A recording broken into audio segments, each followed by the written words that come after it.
Worked example 12, resistor AC circuit. A 50 ohm resistor is connected to a single phase 100 volt 50 Hz AC source as shown. Determine the magnitude of the supply current.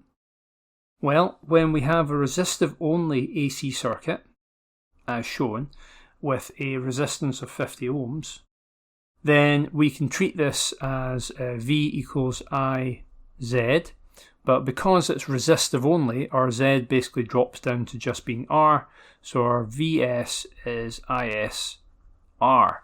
So in this case, we can work out our supply current, IS, by rearranging our Ohm's law here with V over R, and in this case, because our voltage is 100 volts, our IS becomes Vs over R, which is 100 over 50, which equals 2 amps.